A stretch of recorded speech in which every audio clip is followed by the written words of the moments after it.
Sarah Bennett's knees buckled when two mountain men stepped from the pines. "You'll satisfy us both," the taller one said, and the world tilted.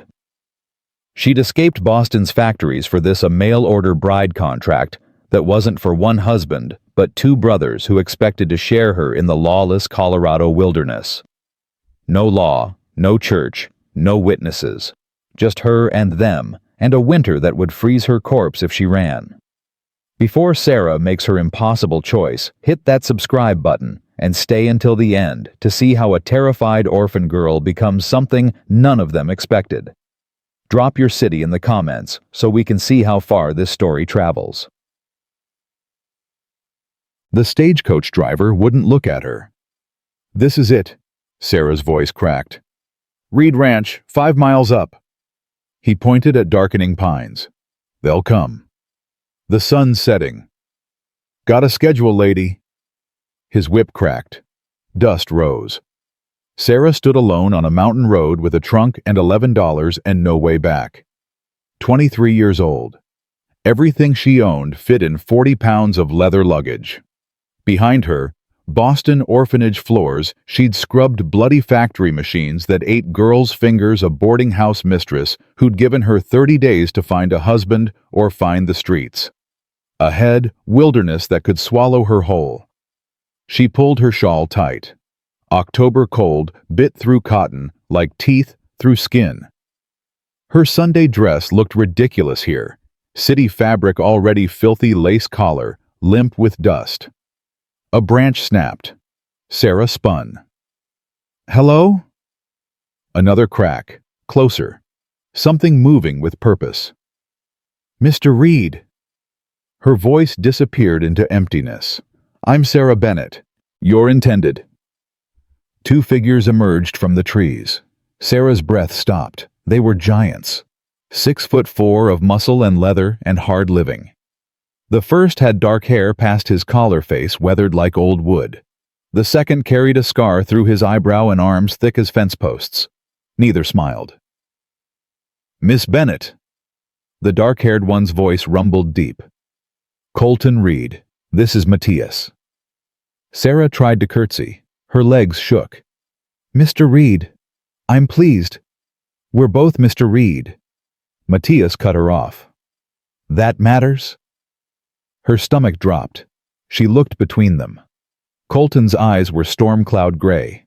Matias watched her like a man calculating odds at a poker table. "I don't understand. The letter said C. Reed wanted a wife." Colton lifted her trunk like it was empty. "Didn't say which one." The air went thin. "Which I'm sorry, what?" "One letter, one bride, one ranch." Matias stepped closer. Sarah had to tilt her head back. "We own it together." Understanding hit like a fist to the gut. "No." Sarah stumbled backward. Her heel caught rock. "That's not, you can't be suggesting, not suggesting anything yet." Colton's voice stayed flat, controlled. "But we need to get to the cabin. Sun's dropping. Mountains aren't safe after dark." "I won't go anywhere with you." Hysteria climbed her throat. "This is insane. I'll wait for the next stage. 3 weeks. Matias crossed his arms. "You'll freeze in 2 days. 1 if wolves find you first. Then I'll walk to town. 30 miles. Wrong direction. Past Ute hunting grounds where they kill trespassers." Colton's gray eyes pinned her. "Miss Bennett, you're scared. I understand. But standing here arguing while the temperature drops serves nobody. You expect me to just walk into the wilderness with 2 strange men who want to—" She couldn't say it. "We expect you to choose." Matias showed no sympathy. "Come to the cabin where it's warm and we can talk. Or stay here and die. Decide." Sarah's mind raced. Behind them, trail vanishing into black trees. Around her, wilderness ready to kill. In her purse, 11 useless dollars. She thought of Sister Margaret at the orphanage, prayer and obedience save souls child. She thought of factory girls who'd warned her. Mail-order brides are just cattle with rings, Sarah. Was this worse, or just more honest about what women became when they had nowhere else to go? "If I come," she said, voice steadier than her hands. You won't touch me. Not tonight. Not any night until I understand what you're asking, and you'll let me leave if I choose. Your word. Colton and Matias looked at each other. Something passed between them, silent, decisive. You have our word, Colton said. But understand this leaving means dying. No town, no neighbors, no path out until spring thaw. That's not threat. That's geography. So I'm trapped either way. You're alive either way. Matias's tone didn't soften. That's not nothing.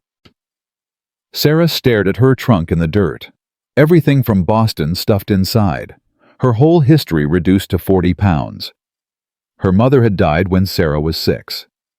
Before the fever took her, she'd sung songs about girls choosing their own fate. How stupid those songs seemed now. All right. The words tasted like ash. I'll come. But I want that promise. Your word, whatever it's worth. Out here, a man's word is the only law that exists. Colton hoisted her trunk onto his shoulder. Break it, you don't survive winter. They walked. Colton led. Matias followed behind, close enough Sarah felt heat from his body. The trail climbed steep through pines that blocked remaining light. Her city boots slipped on rocks. She stumbled. Matias's hand caught her elbow, quick, impersonal, released immediately. How far? Her breath came hard already. Hour at your pace. Colton didn't turn. Save your air. Altitude's thin. He was right. 15 minutes in her lungs burned. Her legs shook. Boston walking meant flat pavement. This was something else, mountain punishment for city softness. Tell me about the ranch. She needed words to fill the suffocating silence. What do you raise? Cattle mostly. Matias's voice came from behind. Some horses, chickens, garden in summer. How long have you been here? 7 years. Built the cabin, claimed the land. It's legal ours. And your brothers, real brothers, not just partners. Half-brothers, same father, different mothers. Matias paused. Been working together since Colton was 16, I was 19. Sarah tried to picture them as boys. Failed. They seemed carved directly from granite. Why didn't you marry before now? Silence stretched. Then Colton spoke, his voice carrying weight. We tried. Courted girls in town. Got nowhere once they understood what we were offering. What you were offering was sharing one woman between 2 men. We were offering partnership. Matias's tone hardened. Equal stake in a working ranch. Protection. Security. Family built on honesty instead of lies. And town girls weren't interested. They called us perverts. Said we'd burn in hell. Colton's shoulders tensed. One girl's father tried to shoot Matias in the street. Marshall suggested we look elsewhere. So you tricked a desperate girl instead. Anger flared hot in Sarah's chest. Trapped someone with nowhere else to go. We told ourselves you'd have choice. Something like shame crept into Matias's voice. That once you saw the cabin, the resources, you'd understand the logic. The logic of being livestock. The logic of 3 people surviving together instead of dying alone. Colton stopped so fast, Sarah nearly hit his back. He turned. In darkness, his eyes were unreadable. Miss Bennett, I won't lie. Not now, not ever. This isn't normal by any standard, you know. But normal doesn't exist in these mountains. Only survival. We're offering you life. How you live it once you're safe and fed, that's your choice. And if I refuse, if I say no at the cabin, then you stay through winter as guest, nothing more. Colton's voice stayed level. Come spring, we'll pay passage back to civilization if you want. But you'll make that choice with real information, not panic on a dark trail. Sarah wanted to believe him, desperately wanted to trust that 2 massive strangers who'd admitted wanting to share her could keep promises when she had no power, no protection, no options. But what choice existed except keep walking? They climbed 40 more minutes in silence. Sarah's thighs screamed. Her breath turned to visible clouds. Above stars emerged more stars than Boston's gas-lit sky had ever shown, a ceiling of cold fire that made her feel microscopic. Finally, orange light flickered ahead. "Home," Matias said quietly. The cabin appeared between trees like something from dark fairy tales. Bigger than expected, massive logs chinked with mudstone chimney pouring smoke. Windows glowing, a barn beyond forming shadows. Colton pushed the door. Warmth rushed out. Inside was nothing like Sarah feared. One large room, stone fireplace crackling, rough furniture that looked handmade but solid. Shelves lined with supplies and books. A ladder to a loft. In the back corner, a closed door. Everything clean, spare, masculine, but genuinely clean. Colton set her trunk down with a thud. "You take the back room. We sleep in the loft. Door has a bolt inside." Sarah stared. "A bolt?" "Matias installed it yesterday." Colton moved to stir something on the stove. Soup. The smell made her stomach clench. "So you can lock it, from your side." They'd planned this, prepared for her fear, built safety before she arrived. Why? Matias lit lamps around the room. "Because consent matters, out here especially, no law to enforce it." "But I'm trapped anyway. The bolt doesn't change that." "Doesn't it?" Colton ladled stew into a bowl. "Sit, eat, then we'll talk about what we're really offering." Sarah's legs gave out. She collapsed into a chair. Colton set the bowl before her, venison, potatoes, carrots, rich and steaming. She tried eating slow. Maintained dignity. But hunger won, and she devoured it like an animal. Neither man commented. Matias brought water. Colton cut bread that looked homemade. "More?" he asked when she finished. She nodded mute. He refilled without comment.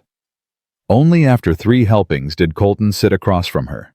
Matias leaned against the fireplace, both watching with that same intense assessment.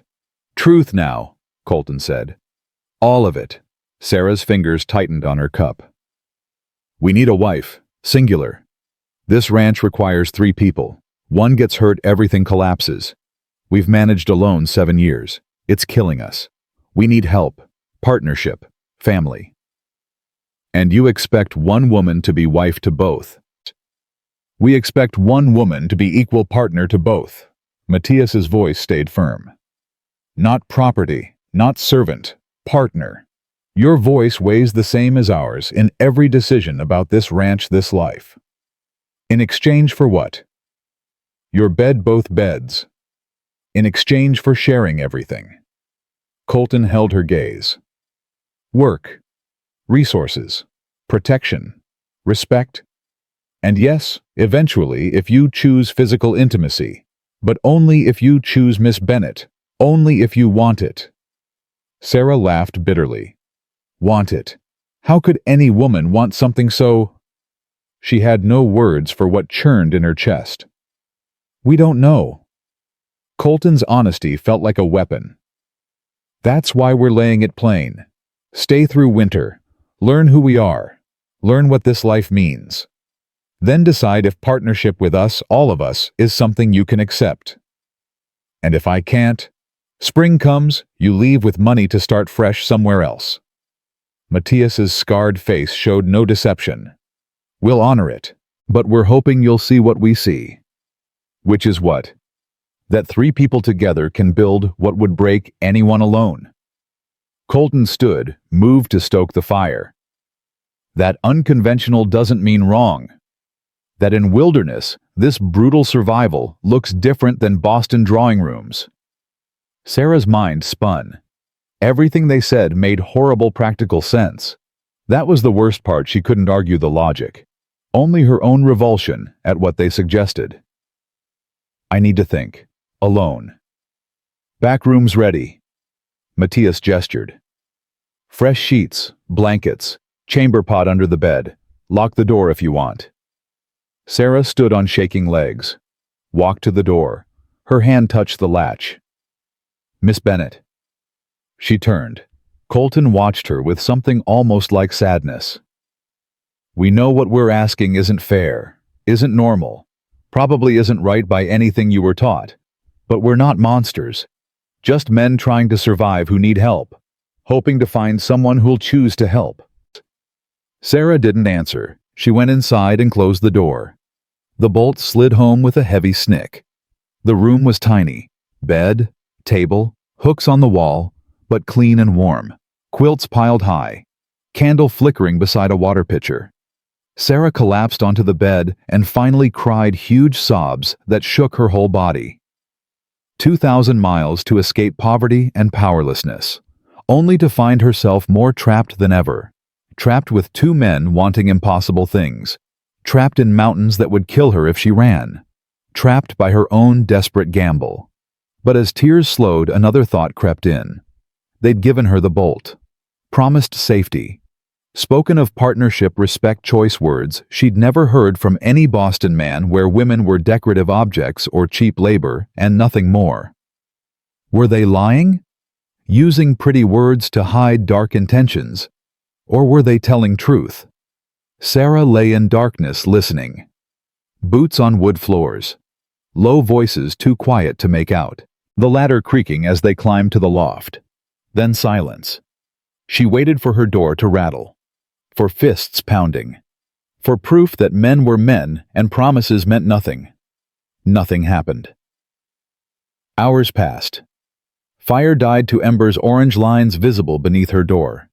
The cabin creaked. Outside wind moaned through pines. Sarah lay awake, feeling impossible choice pressing down like stones. Stay and accept something shameful, sinful, unthinkable, by every standard she'd been taught. Or leave and die. What did it say about her that she was considering the first option? What did it say about the world that those were her only choices? Just before dawn, exhaustion dragged her under. Dreams came, mountains and wolves, and two pairs of eyes watching from darkness. She woke to pale light through the window, smelled coffee and bacon, heard male voices rumbling. Sarah lay still, staring at rough beams overhead. Something had shifted in the night. She was still trapped, still powerless in ways that made her soul scream. But she was also, for the first time in her life, in a position where someone had explicitly asked for her choice. Her consent. Her partnership. Even if the choice was impossible, the asking mattered. Sarah took a breath. Rose. Splashed cold water on her face from the basin. Smoothed her wrinkled dress. Her hands shook as she unbolted the door. She stepped out into the main room. Both men stood at the stove, their backs to her. They turned as one when they heard her footsteps. "Morning," Colton said carefully. "Morning," Sarah replied. Her voice came out stronger than she felt. Matias poured coffee into a tin cup, held it out. "You sleep?" "Some." She took the cup. The warmth felt good against her palms. They stood in tense silence, waiting. The ball was in her court now. Sarah looked between them, these two massive strangers who'd turned her world inside out. She thought of Boston factories, of girls losing fingers to machines for pennies a day, of boarding house rooms where four women shared one bed and hunger was a constant companion. She thought of Sister Margaret saying women's suffering brought them closer to God. She thought of her mother's songs about choosing your own fate. "I'll stay," Sarah said. The words came out steady, clear. "Through winter, to learn what you're really offering." Something shifted in Colton's gray eyes. Relief, maybe, or respect.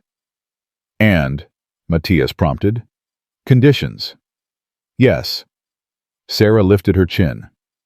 "I'll work. I'll pull my weight on this ranch. I'll be partner in labor and decisions like you said." She paused, swallowed hard. "But the rest, the other part of what you're asking, that doesn't happen until I choose it. If I choose it. Not because winter trapped me here. Not because I'm desperate. Because I want it. On my terms. When I'm ready." "Fair," Colton said immediately. "More than fair," Matias added. "Agreed." Sarah set her coffee cup down with a decisive clink. Then show me this ranch. Show me what survival looks like up here, and we'll see if 3 people can actually build something that won't break them. Colton smiled for the first time, small but genuine. All right then, Miss Bennett, let's get you some proper boots. Those city shoes won't last a day. Sarah followed them to the door. As Colton pulled it open, morning light spilled across the threshold, cold and bright and unforgiving. She stepped through it into her new life, not knowing if she'd just made the bravest choice of her life or the biggest mistake. But it was her choice, and that had to count for something, even in the wilderness. The boots Colton handed her were too big. "Stuff the toes with cloth," he said, already moving toward the door. "We'll get you proper ones when the trading post opens in spring." Sarah sat on the rough bench, fumbling with the laces. Her fingers felt clumsy, useless. These weren't delicate button boots like she'd worn in Boston. These were work boots, scarred leather-thick soles made for punishment. Matias appeared with wool socks. "Wear 2 pairs. Blisters will cripple you up here." She took them without comment, pulled them on. The boots swallowed her feet, but with the extra socks, they almost fit. She stood testing her weight. The floor felt different through thick soles, more stable, more real. "Ready?" Colton waited at the door. No. She wasn't ready. Wouldn't ever be ready for what came next. But she nodded anyway and followed them outside. The morning hit her like cold water. Air so clean it hurt to breathe. Light so bright on snow-dusted peaks it made her eyes water. Around the cabin the world opened up, not the suffocating forest from last night, but a valley carved between mountains, grass gone gold with autumn, a creek cutting silver through the distance. Beautiful. Terrifyingly beautiful. Ranch is 200 acres. Colton pointed toward the barn. Most of it's grazing land. We run about 50 head of cattle, dozen horses, chickens in the coop behind the barn. The garden's there. Matias gestured to a fenced area near the cabin, empty now, except for dried stalks. We can about 300 jars for winter. Potatoes and carrots keep in the root cellar. Sarah tried to absorb it all. Numbers that meant nothing. Acreage she couldn't visualize. Work she'd never done. "Come on." Colton started walking. "We'll show you the operation." They walked her through everything. The barn where cattle lowed in their stalls, breath steaming. The chicken coop where hens clucked and pecked. The smokehouse where meat hung in strips. The root cellar dug deep into the hillside shelves, lined with jars, catching morning light through the door. Tomatoes, beans, pickles, jams. "This is what kept us alive last winter," Matias said, running his hand along the shelves. "This, and luck, and stubbornness." "And the winter before that?" Sarah asked. "Lost 12 head of cattle to wolves. Nearly lost ourselves when Colton broke his leg hauling firewood." Matias's face went hard. "I couldn't work the ranch and nurse him and keep us both fed. We survived, but barely." "That's when we knew," Colton added. 2 people isn't enough. Not up here. Not with winters that last 6 months. Sarah looked around the root cellar at shelves that represented months of labor preservation planning. "You did all this yourselves? Just the 2 of you?" "We did." Colton met her eyes. "But we can't keep doing it. Not without breaking. That's why you're here." The weight of it settled on her shoulders. They didn't just want a wife. They needed a partner, or they'd die. Simple as that. "Show me what needs doing today," she said. "I'll learn." Colton's expression shifted surprise, maybe respect. "Today we're checking fence lines, making sure everything's secure before the first real snow. Then I'll come. It's a hard walk, 4 or 5 hours." "I said I'll come." Matias studied her with those calculating brown eyes. "You sure you can stay here, learn the cabin work first? Cooking, preserving, mending, that's important too." "I can cook and mend in Boston." Sarah lifted her chin. "I came here to learn what I don't know. Show me the ranch work." Something passed between the brothers, that silent communication again. Then Colton nodded. "All right. But when your legs give out, speak up. We can't carry you and the tools both." They set out with packs full of equipment Sarah couldn't identify. She followed Boots already rubbing blisters despite the double socks. The terrain was rougher than it looked from the cabin rocks hidden in grass holes that could snap and ankle slopes that burned her thighs. But she didn't complain, wouldn't give them the satisfaction.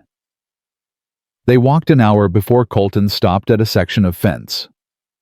"Here, this post is loose." He and Matias worked in practiced rhythm, one holding, one pounding, trading off without speaking. Sarah watched, trying to memorize the process. How to set a post deep enough it wouldn't shift in frozen ground. How to string wire tight enough it wouldn't sag, but loose enough it wouldn't snap. "Hand me that hammer," Matias said without looking up. Sarah scrambled to identify which tool was which in the pack. Found something that looked like a hammer, passed it over. "Wrong one. That's a mallet. I need the claw hammer." Heat rushed to her face. "Sorry." "Don't apologize. Learn."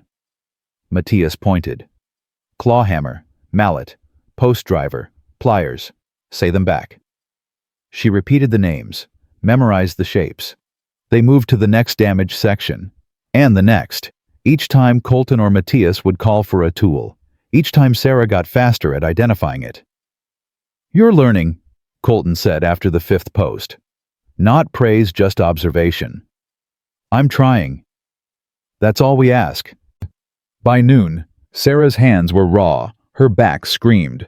Her legs shook with exhaustion she'd never experienced, not in the factory, not scrubbing orphanage floors, nothing compared to this. "Water break." Matias pulled a canteen from his pack. Drank deep, then passed it to Sarah. She drank.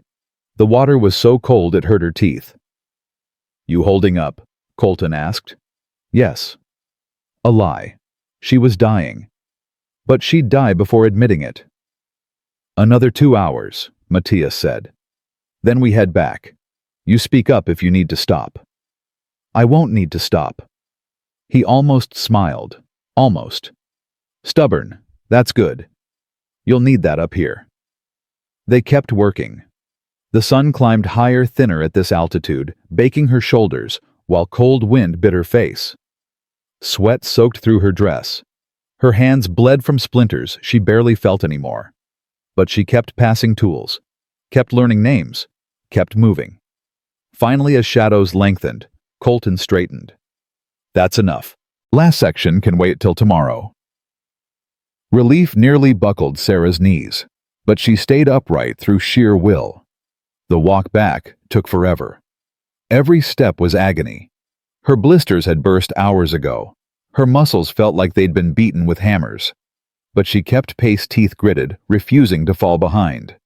When the cabin finally appeared through trees, Sarah wanted to weep. Inside, Matias pointed to a chair. "Sit. I'll check your feet." "I'm fine." "You're bleeding through your boots. Sit down before you collapse." She sat. Let him unlace the borrowed boots, peel off bloody socks. Her feet were raw meat blisters, on blisters skin, torn away heels bleeding. Christ. Matias's jaw tightened. "Why didn't you say something?" "You asked if I could keep up. I kept up." "Keeping up doesn't mean destroying yourself." He stood, moved to a shelf, came back with a tin of salve and clean cloth. "This is going to hurt." It did. Sarah bit her lip until she tasted copper, but didn't make a sound as Matias cleaned and wrapped her feet with surprising gentleness for such large hands. "You'll need to stay off these tomorrow," he said. "Let them heal. There's work. There's always work, but crippled, you're useless." His brown eyes met hers. Part of partnership is knowing when to push and when to rest. You push today. Tomorrow you rest. Understood? Sarah wanted to argue, wanted to prove she could match them stride for stride, but her feet throbbed with her heartbeat, and she knew he was right. Understood. Colton appeared with a cup of something hot. Willow bark tea. For the pain. She drank. It tasted like bitter dirt, but warmth spread through her chest. "You did good today," Colton said quietly. "Better than good. Most women would have quit after the first hour. I'm not most women. No. He studied her with those storm-gray eyes. You're not. That night, after a dinner of venison stew, she was too exhausted to taste. Sarah soaked her feet in cold water, while Matias mended harness leather and Colton cleaned rifles by lamplight. The silence felt different than last night, less hostile, more companionable. Tell me about this place, Sarah said, desperate to stay awake. How you found it? Colton looked up from his rifle. Our father had a ranch in Wyoming. When he died, his legal wife Matias's mother got everything, left us with nothing. So we took nothing and made it something. Matias continued, not looking up from his work. Hiked into these mountains until we found land nobody wanted. Too remote, too harsh, too difficult. Perfect for two bastard sons with nowhere else to go. Colton finished. We filed the claim, built the cabin with our own hands. First winter nearly killed us, but we survived. Why stay? Sarah asked. Why not go somewhere easier? Because easy doesn't exist for men like us. Matias finally looked at her. Out here, nobody cares that we're bastards. Nobody cares about our blood or our history. Only what we can build with our own hands. That's worth the hardship. Sarah understood that. The appeal of a place where your past didn't define you, where you could remake yourself through work instead of being forever branded by circumstances of birth. And you've been alone this whole time, 7 years without... She trailed off. Without women. Colton's tone held dark humor. We're not monks, Miss Bennett. We've taken trips to town, found comfort where we could buy it. But that's not partnership. That's transaction. We want more than transaction, Matias added. We want someone who'll build this with us, not service us for money, build with us for keeps. The honesty was brutal, but Sarah found herself respecting it more than pretty lies would have earned. And you really think one woman can be that for both of you? She had to ask it, had to understand their logic. We think the right woman could choose to be that. Colton set down his rifle. Look, I don't have pretty words for this. Not going to claim it's romantic or traditional or anything respectable people would accept. But up here, respectable doesn't matter. Survival does. 3 people, Matias said, working in genuine partnership, sharing everything, including intimacy that's stronger than one man and one woman trying to do it alone. Mathematically stronger, emotionally stronger, practically stronger. You've thought about this. Sarah's tone was dry. For 3 years, Colton admitted. Since the winter I broke my leg and we nearly died. We've thought about nothing else. How to make this work. How to find someone who'd accept it. How to build something unconventional that wouldn't break under pressure. And your conclusion was mail-order bride. Our conclusion was finding someone desperate enough to consider the impossible. Matias's bluntness felt like a slap. We're not proud of that, but we're honest about it. Sarah absorbed that. They'd hunted for desperation, found it in her, used it to get her here. She should hate them for it.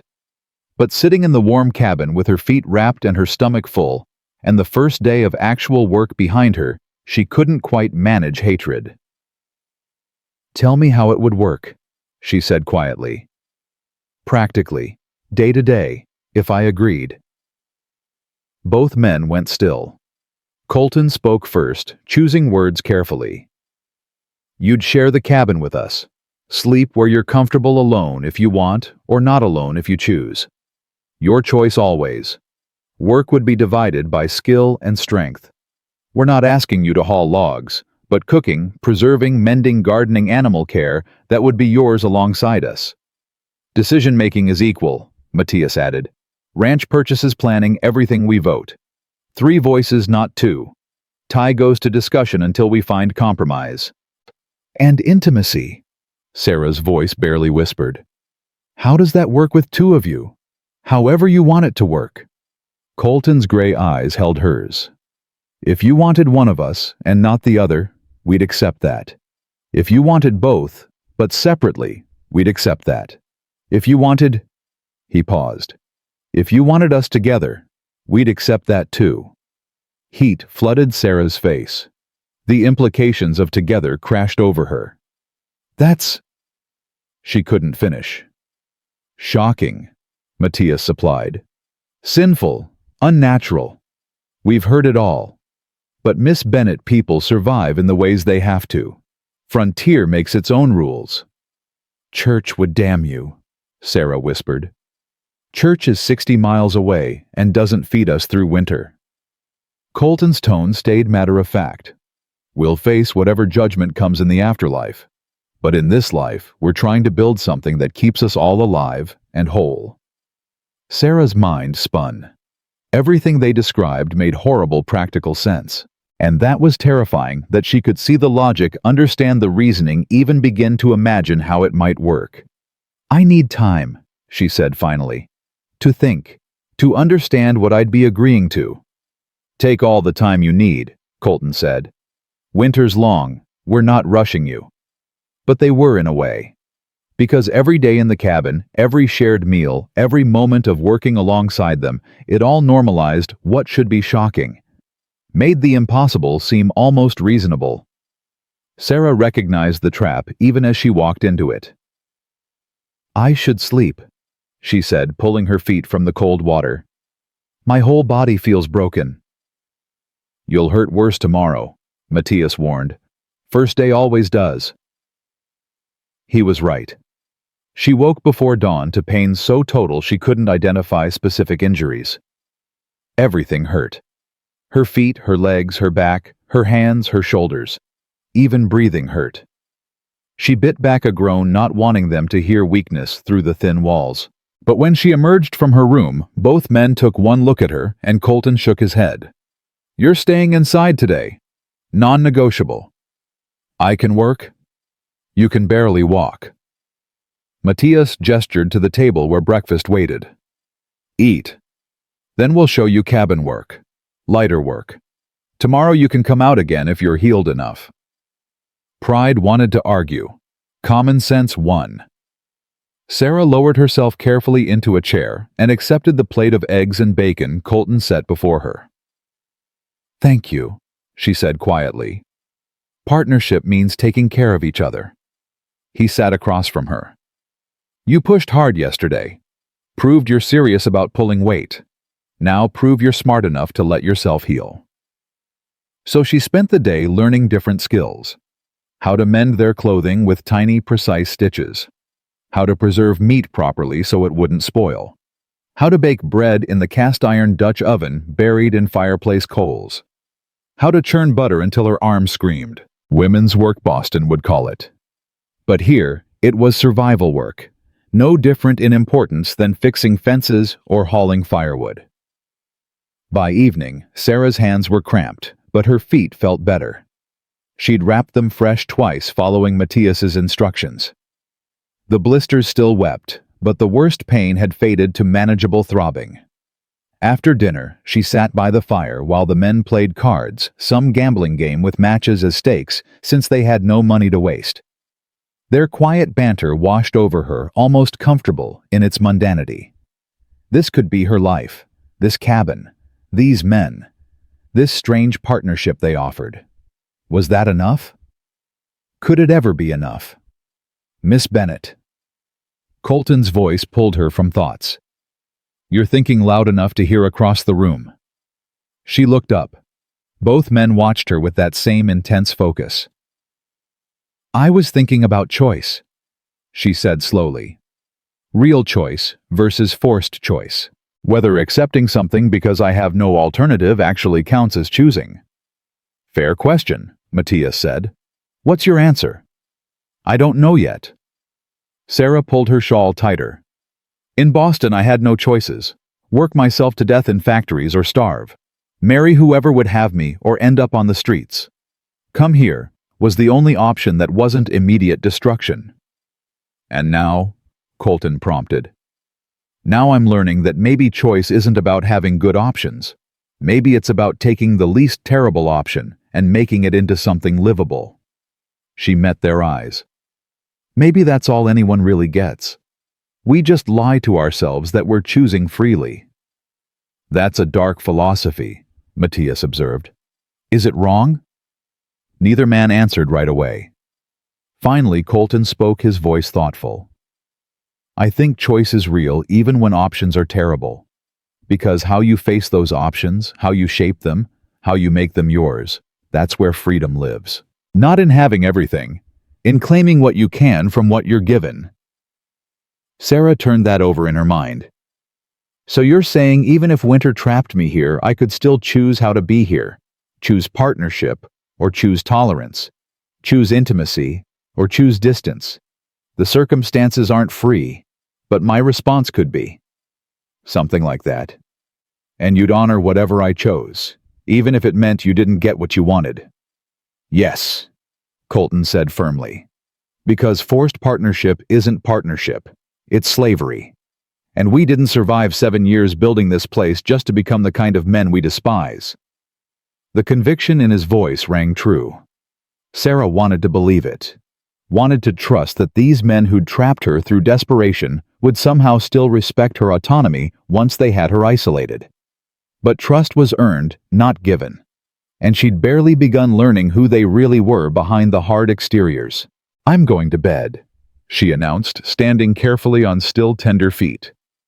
Tomorrow, I'll try working outside again if my feet allow it. We'll see how you feel in the morning, Matias said. No heroics. Injured workers are liabilities. Sarah nodded and retreated to her small room. Behind her, she heard the low rumble of male voices continuing their conversation, but couldn't make out words. She undressed slowly, hung her dusty dress on the wall hook, pulled on the nightgown she'd brought from Boston, thin cotton completely inadequate for mountain cold. Tomorrow she'd ask about warmer sleeping clothes. Tomorrow. As if she'd definitely be here tomorrow. As if staying was already decided. Maybe it was. Maybe it had been decided the moment the stagecoach left her alone on that mountain road. Sarah crawled under the quilts and blew out her candle. In darkness, she listened to the cabin settle around her. Heard the men climb the ladder to the loft. Heard boots hit the floor. And heard the creak of ropes supporting their mattress as they settled for the night. 2 men, 1 loft. How did that work? Did they sleep together like children, or separately? Did they? She shut down that line of thinking, didn't want to imagine, wasn't ready to imagine.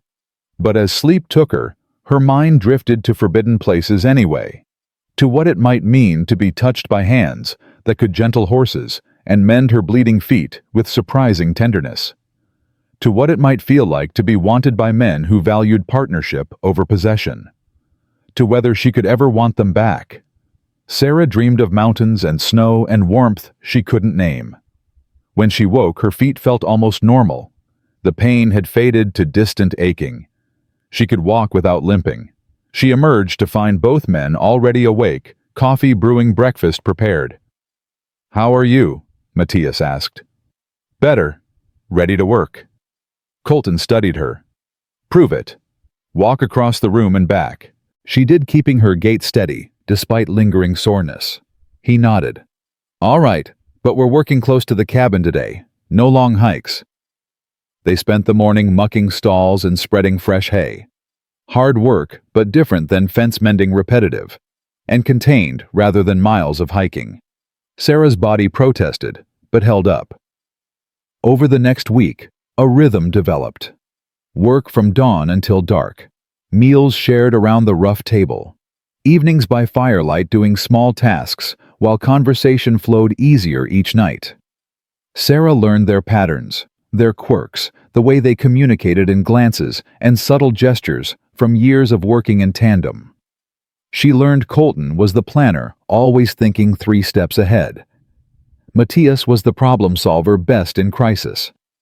Together, they balanced each other's weaknesses. And slowly, Sarah began to see where she might fit in that balance, not as burden or possession, but as actual third leg of a stool that couldn't stand with only 2. The realization should have comforted her. Instead, it terrified her, because it meant she was actually considering this, actually imagining staying not just through winter, but beyond, actually beginning to see these rough men as potential partners instead of captors. and once she could see that everything changed. The change came on a Tuesday 3 weeks into November. Sarah was kneading bread dough when Colton came in from checking the cattle snow dusting his shoulders. He stamped his boots by the door, unwound his scarf, and their eyes met across the cabin. Something shifted. Something she couldn't name, but felt in her chest like a physical thing. "Storm's coming," he said. "Big one. We need to bring extra wood inside before it hits." "I'll help." The words came automatic now. 3 weeks of work had changed her, calloused her hands, strengthened her back, turned city softness into something harder. They worked for 2 hours hauling split logs from the woodpile to stack against the cabin wall. Sarah's arms shook with effort, but she didn't stop, didn't complain, just kept moving in rhythm with Colton while Matias secured the barn and brought the chickens inside their coop. When the first real flakes started falling, they barely made it back inside. "That's it," Matias said, bolting the door. "We're locked in till it passes." Sarah looked out the window. Already the world was disappearing into white. The barn was barely visible 20 yards away. How long will it last? Day, maybe 2. Colton hung his coat on a peg. "We've got supplies. We'll be fine." But being fine and being comfortable were different things.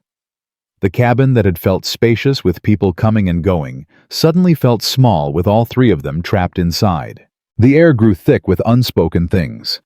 With awareness Sarah had been trying to ignore for days. She couldn't ignore it anymore. That first storm day they played cards, read books, did small tasks, tried to pretend the tension wasn't building like pressure behind a dam. By evening, Sarah couldn't take it anymore. "We need to talk," she said abruptly. Both men looked up from their respective tasks, Colton mending a bridle, Matias sharpening knives. "About?" Matias asked, though his tone suggested he knew exactly what. "About this." Sarah gestured between the 3 of them. "About what's happening here. What I'm feeling. What I need to decide." Colton set down the bridle. "All right, talk." Sarah took a breath. Let it out slow. 3 weeks ago I was horrified by what you suggested, disgusted, certain I'd leave in spring. And now, Matias's brown eyes stayed steady on her face. Now I'm not certain of anything. She twisted her hands together. "I've watched how you work together, how you treat each other, how you've treated me. And I can't find the monsters I expected, just men trying to survive who've been honest about what they need." "That doesn't mean you owe us anything," Colton said carefully. "Honesty doesn't obligate you." "I know, but it matters anyway." Sarah stood too agitated to sit still. "I need to understand something. This arrangement you're proposing, is it just practical? Just survival partnership? Or is there supposed to be actual feeling involved?" The brothers exchanged one of their long looks. "What are you asking?" Matias said finally. "I'm asking if you want a business partner who occasionally shares your bed, or if you want something more, something that actually looks like marriage, like family, like love." Colton stood slowly. "What do you want, Sarah?" The use of her first name the first time either had used it hit her like a touch. "I don't know," she admitted. "I spent 3 weeks telling myself this was temporary, that I'd tolerate it until spring then leave. But I can't lie anymore. Something's changed. When I watch you work, when we share meals, when you teach me things with patience, I never expected I feel something. And it scares me worse than anything else has." "Why does it scare you?" Colton moved closer, not touching, but present. "Because feeling something makes this real. Makes it a choice I'm actively making instead of something forced on me. And if I choose, you choose this impossible arrangement. What does that make me? Human." Matias said quietly. "It makes you human. Wanting companionship and partnership and touch, that's not sinful, Sarah. That's survival of a different kind. The church would say, the church isn't here." Colton's voice stayed gentle but firm. God isn't measuring you against rules made by men who never faced what you're facing. You're making the best choice you can with the options you have. That's all anyone can do. Sarah felt tears prick her eyes. I'm afraid. If I choose this, if I let myself want this, and it breaks if you hurt me, or if this doesn't work, or if I become something I can't live with, I don't know how I'd survive that. You're afraid of being hurt. Matias stepped closer too, flanking her. That's reasonable. We could hurt you. You could hurt us. That's the risk of any real partnership. But this isn't any partnership. Sarah's voice rose. This is 2 men and 1 woman in an arrangement no decent person would accept. How do I live with that? How do I look at myself and not see something shameful? By deciding shame is less important than happiness, Colton said. By choosing to build something good even if it's unconventional. By trusting that what happens between us in this cabin matters more than what strangers might think. Is that enough? Sarah whispered. Can that really be enough? Only you can answer that. Sarah turned away, pressed her palms against the rough log wall. Behind her she felt both men's presence like heat, not threatening, just there, waiting for her to decide. Tell me what you want, she said, not turning around. Not what you need for survival. What you actually want from this. From me. Silence stretched long. Then Colton spoke, his voice rougher than usual. I want a partner who chooses to be here, who works beside us because she wants to build something, not because she's trapped. I want someone to share this life with the hard parts and the good parts, someone to talk to at night, someone to plan with, someone to... He paused. Someone to love if that's possible. Real love, not just cooperation. And you... Sarah looked at Matias. His scarred face was serious. Same. I want family. Real family. Not transaction. Not convenience. I want to care about someone and have them care back. I want to build something that lasts beyond just survival. And yeah, I want intimacy. I want touch and warmth and connection. But only if it's real. Only if you want it too. Sarah's heart hammered against her ribs. And between you two, how does that work if I choose both of you? We've been brothers all our lives, Colton said. We know how to share work resources responsibility. Sharing affection isn't that different. It just requires trust and communication, and putting the partnership above individual ego. You've thought about this. Sarah finally turned to face them. In detail, how it would actually work.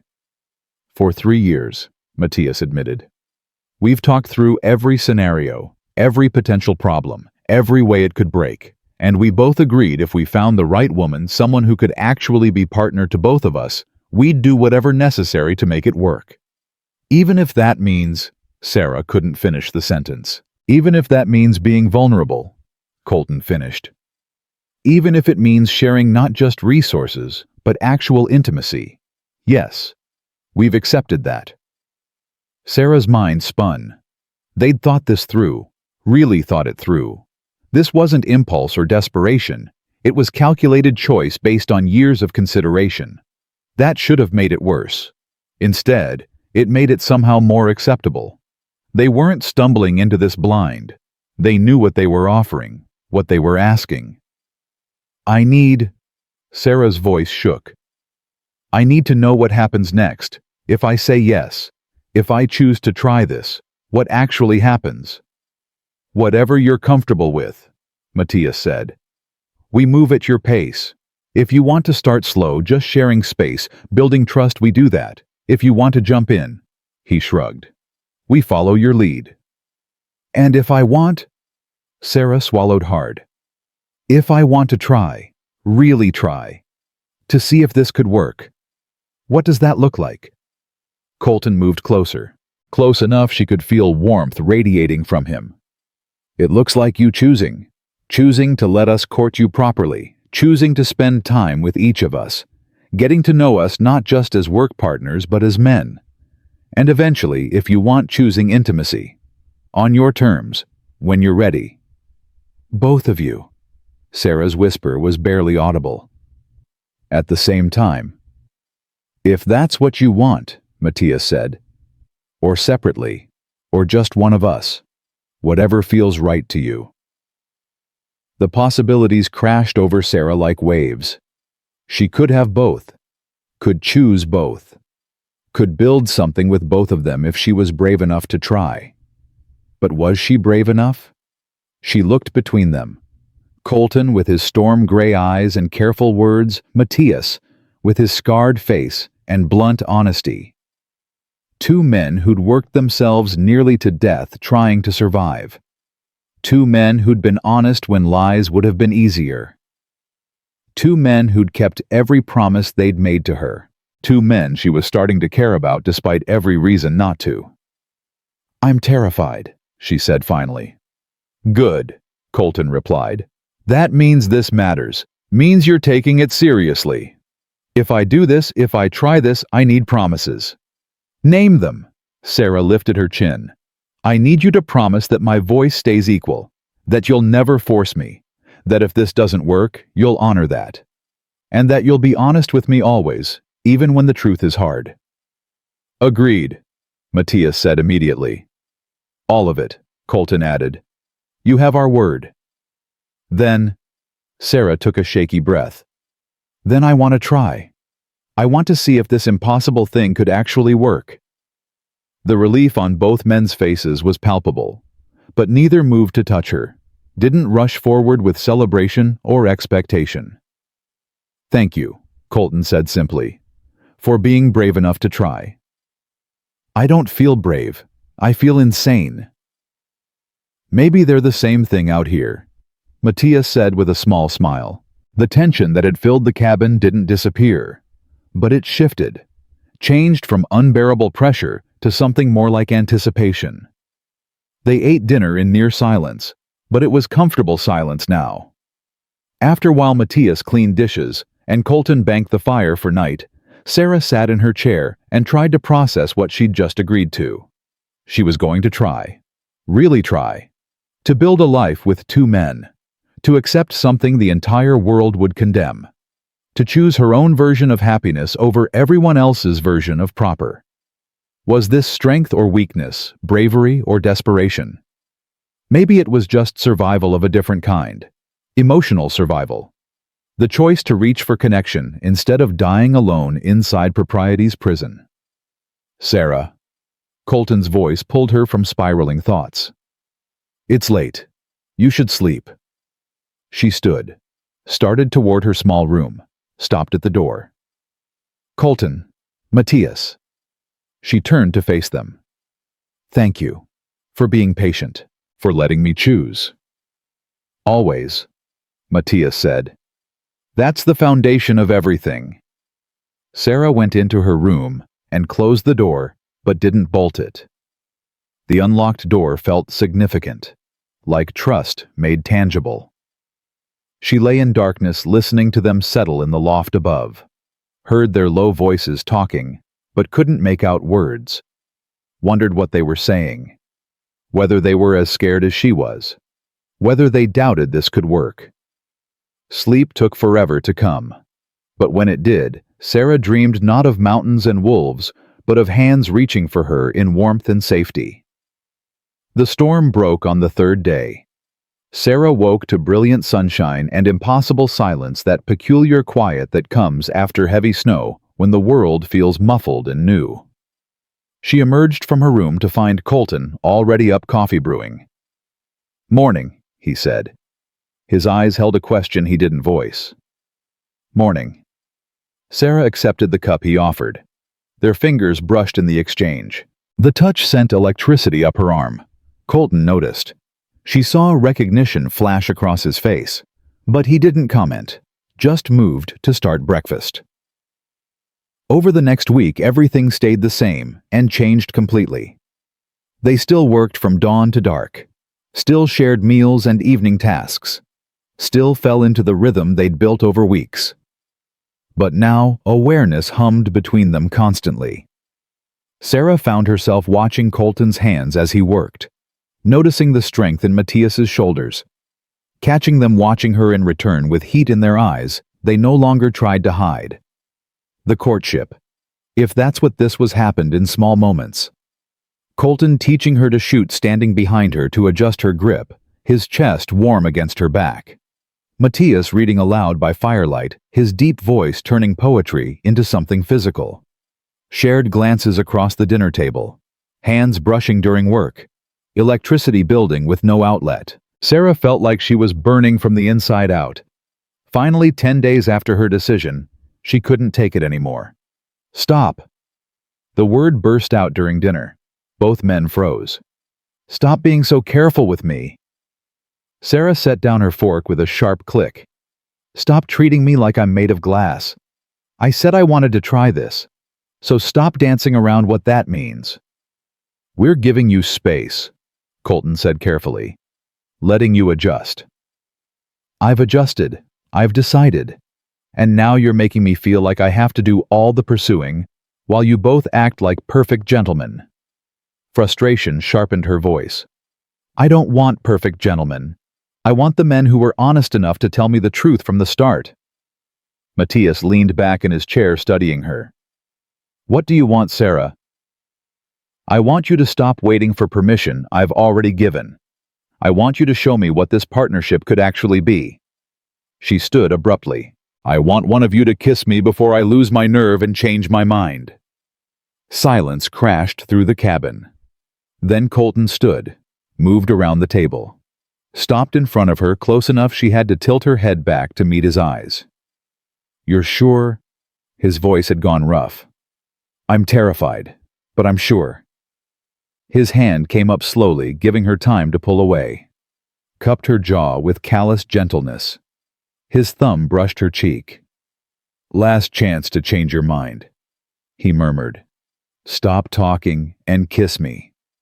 He did. His mouth met hers carefully at first, testing questioning. But when Sarah's hands fisted in his shirt and pulled him closer, careful vanished. The kiss turned deep and hungry. 3 weeks of tension released in heat that made Sarah's knees buckle. Colton caught her one arm around her waist and kissed her harder.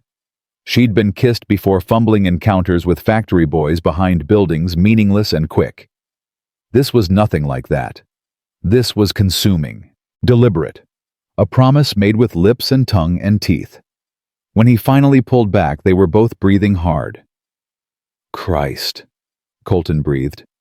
Sarah, don't you dare apologize. She was shaking. Don't you dare say that was a mistake. Wasn't going to. His gray eyes had gone dark. Was going to ask if you want more. Sarah looked past him to where Matias still sat at the table, watching them with an intensity that made her stomach clench. Yes, she whispered. I want more. I want... She couldn't say it. Matias stood, walked over, looked down at her with those calculating brown eyes. You want both of us, he said, not a question. Sarah nodded mute. Tonight. His voice stayed level, but she heard the thread of need underneath. Or do you need more time? I've had 3 weeks of time. Sarah's hands were shaking, but her voice came out steady. I don't want more time. I want this. Want you. Both of you. Before fear makes me practical again. Practical's overrated, Matias said and kissed her. Where Colton had been careful even in passion, Matias was pure demand. His kiss claimed her, possessed her, left no room for doubt or second-guessing. His hands tangled in her hair. His teeth caught her bottom lip hard enough to sting. Sarah made a sound she didn't recognize. Need and surrender mixed together and pressed closer. When Matias released her, she sagged against him. His arm came around her waist, holding her upright. Bedroom, Colton said roughly. Not out here. They guided her toward the back room. Her room, and Sarah's heart hammered so hard she thought it might break through her ribs. This was happening. This was really happening. She was about to give herself to 2 men, to break every rule she'd been taught, to become something society would despise. And she wanted it anyway. Inside the small room, Matias lit the lamp, while Colton closed the door. The space suddenly felt impossibly small with all 3 of them inside it. Sarah stood frozen, unsure what to do next. How did this work? What were the mechanics of three people in a bed? Hey. Colton touched her face, drawing her attention. We can stop. Right now. No judgment. No consequences. I don't want to stop. Then tell us what you need. His thumb stroked her cheekbone. This is yours to control. You say, stop, we stop. You say slow down, we slow down. You say more, we give you more. Understand? Sarah nodded. The fear didn't disappear, but it shifted. They'd given her power even in vulnerability, made this her choice even as she surrendered control. She swallowed hard. I need you to help me. I don't know what to do, how this works with three. We'll show you, Matias said. But first things first. Can we undress you? Heat flooded Sarah's face, but she nodded. They worked together with practiced coordination. Colton unlaced her dress, while Matias pulled pins from her hair. Their hands moved over her with reverence, removing layers until she stood in only her thin chemise, shivering despite the warm room. Beautiful, Colton murmured. Sarah, you're beautiful. No one had ever called her beautiful. Not once in 23 years. The word cracked something open in her chest. Your turn, she managed. Fair's fair. They stripped efficiently, shirts pulled over heads, pants unlaced and kicked aside. Sarah tried not to stare and failed completely. They were magnificent. All muscle and scars and masculine strength. Different from each other. Colton leaner, Matias broader, but both undeniably male in ways that made her mouth go dry. And they were aroused. Obviously, visibly aroused. For her. The evidence of their want gave Sarah courage she didn't know she possessed. Show me, she said. Show me how this works. They guided her to the bed, laid her down gentle, positioned themselves on either side. This, Colton said, trailing his hand down her arm, is about pleasure. Yours first. Ours later. If anything doesn't feel good, you say so. Agreed. Agreed, Sarah whispered. What followed was sensation beyond anything she'd imagined. Two sets of hands exploring her. Two mouths tasting her skin. They worked in coordination, never rushing, never competing. One kissing her, while the other traced patterns on her stomach, then switching, then both focused on different parts of her simultaneously, until she couldn't track who was doing what. Only that pleasure was building inside her, like pressure, with no release. When Matias's hand slid between her legs, Sarah gasped and arched. Easy, he murmured against her throat. Just feel. She did. Let herself feel everything. The rough calluses on hands used to hard work. The heat of mouths on her breasts. The building tension as Matias's fingers moved with maddening skill. Colton's words of encouragement whispered against her ear. The overwhelming rightness of being touched and wanted and worshipped by two men who'd chosen her. When the tension broke, Sarah cried out, shocked by the intensity of release, by the way her body convulsed between them. They held her through it, murmuring praise, stroking her trembling limbs. As she came back to herself, reality crashed in. She'd just been intimate with both of them. Had let them touch her in ways no decent woman would allow before marriage. Had found pleasure in what should be shameful. And she didn't regret it. Okay. Colton's voice held concern. Yes. Sarah's voice came out hoarse. Yes. I didn't know it could be like that.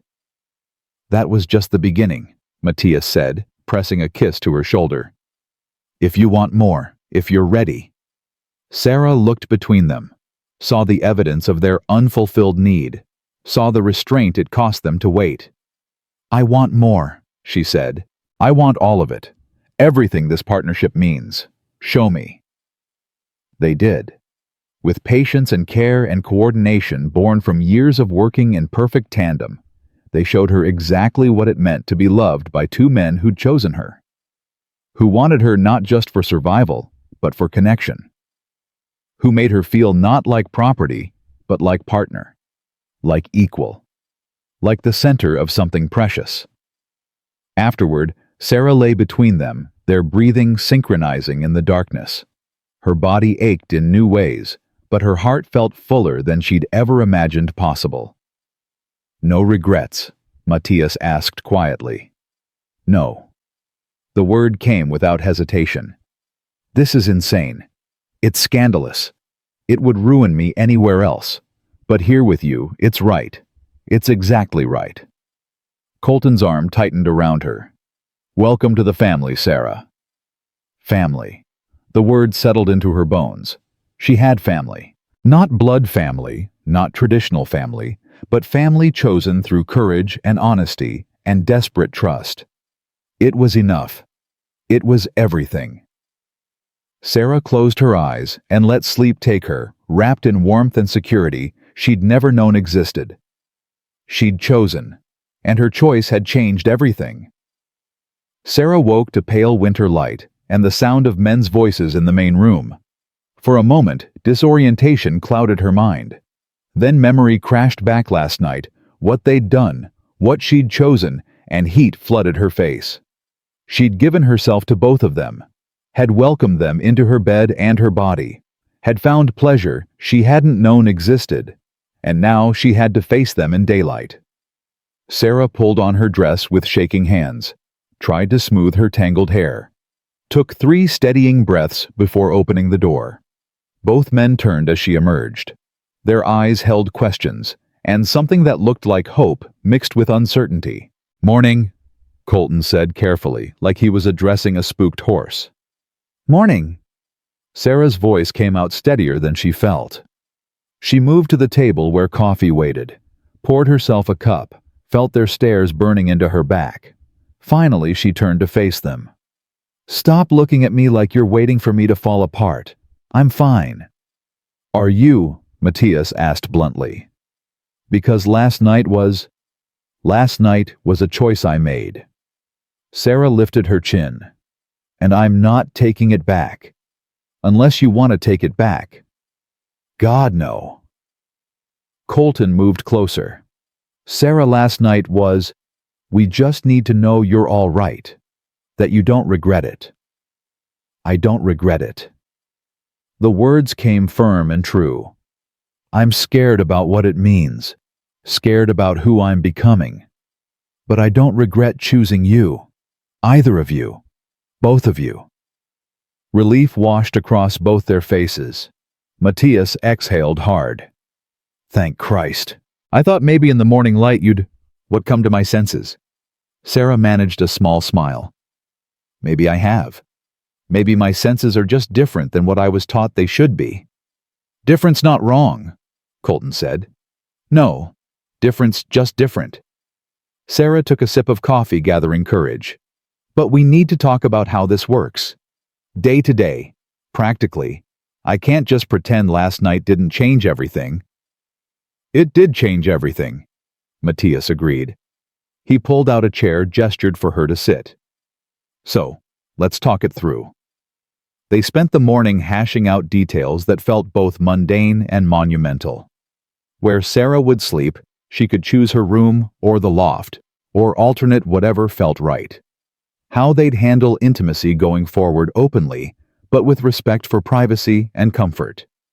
How they'd present themselves if anyone came to the ranch as partners, all 3 without apology, but without advertising what outsiders wouldn't understand. "What about children?" The question burst from Sarah before she could stop it. Both men went still. "What about them?" Colton asked slowly. "If I get pregnant when I get pregnant, probably whose child would it be?" Sarah forced herself to meet their eyes. "I need to know how that works before it happens." Matias and Colton exchanged a long look. Then Matias spoke. "Ours. All 3 of ours. We decided that years ago when we first considered this arrangement. Any child born to this partnership belongs to all of us equally. No differentiation. No claims of biological father. Just family." "And you're both truly all right with that?" Sarah pressed. "With raising a child who might be the other's blood." "We're brothers," Colton said. "We already share blood. A child of yours would be family regardless of which of us sired it. That's not even a question." The certainty in his voice eased something in Sarah's chest. "And if I have multiple children, if some look like you and some look like Matias, then we have beautiful children who look like their family," Matias said firmly. "Sarah, you need to understand we're not building a traditional family here. We can't afford jealousy or possession or competition. We're building something that only works if all three of us are truly equal partners." "Including hypothetical children," Colton added. "They'd grow up knowing they have a mother and two fathers who love them. That's more than most kids get." Sarah turned that over in her mind. Children raised by three parents instead of two. Children who'd never know the uncertainty of whose love they could claim. Children who'd see partnership and equality modeled from birth. "I want that," she said quietly. "I want to build that kind of family." "Then we'll build it," Colton said. "Together." The conversation shifted to lighter topics: work that needed doing before deeper winter set in, supplies they'd need to ration plans for spring planting. But underneath the practical talk, Sarah felt the foundation of something real solidifying. They weren't playing house anymore. They were actually building a life. December came hard and fast. Snow piled higher than Sarah's waist. Temperatures dropped so low that water froze solid in buckets overnight. They spent days trapped inside the cabin, keeping the fire burning constantly, rationing supplies with military precision. The enforced closeness could have been suffocating. Instead, Sarah found herself grateful for it. She learned Colton sang while doing dishes old ballads in a surprisingly good baritone. Learned Matias carved small wooden figures during long evenings, animals mostly astonishingly detailed for such large hands. Learned they both had wicked senses of humor that came out during card games played for dried beans as stakes. And she learned what it meant to truly share intimacy with two men who cared about each other as much as they cared about her. The first time she woke between them and realized they'd been touching each other, as well as her hands clasped across her hip, Matias's head on Colton's shoulder, she'd frozen in shock. Then Colton had opened his eyes and smiled. "Morning," you're thinking loud again. I didn't realize you two were also..."